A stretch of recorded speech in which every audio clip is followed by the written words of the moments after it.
Evolution of banking system. Bank means financial institution accept deposit, provide loan.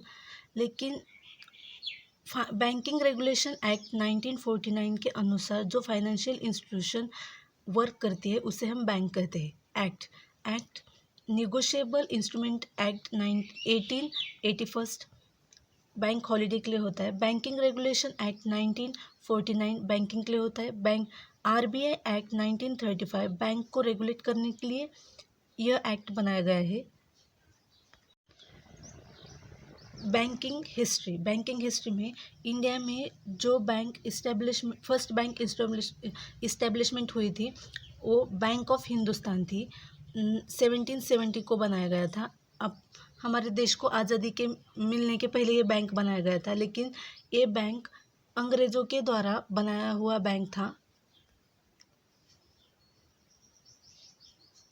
अंग्रेज़ों के द्वारा बनाई हुई बैंक थी bank of Hindustan. First commercial bank of India Allahabad bank, ये भारतीय के द्वारा बनाई गई बैंक थी. बैंक को विभाजित करने के लिए उस टाइम में दो तरीके थे. फर्स्ट स्वदेशी बैंक एंड फिरंगी बैंक. इन दोनों बैंकिंग का गोल एक ही था, प्रॉफिट कमाना.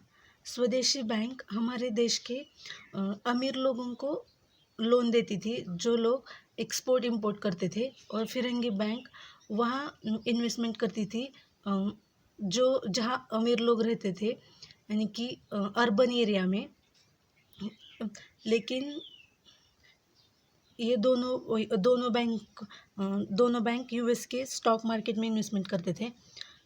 लेकिन हिल्टन यंग कमीशन 1926 इस समिति ने कहा कि इससे देश का कोई भला नहीं हो सकता. इसलिए हमारे देश के हिल्टन यंग कमीशन 1926 में इस समिति ने हमारे देश के सरकार को कहा कि तुम्हारे देश में एक ऐसी बैंक होनी चाहिए, सेंट्रल बैंक, जो बैंक को रेगुलेट और करेंसी इशू करनी चाहिए.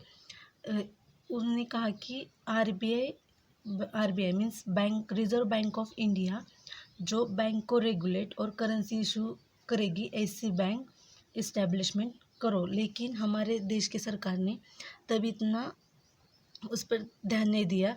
लेकिन जब 1929 to 13 में जब US में डिप्रेशन आया, यानी कि मंदी आई, तब सारे बैंक डूब गए.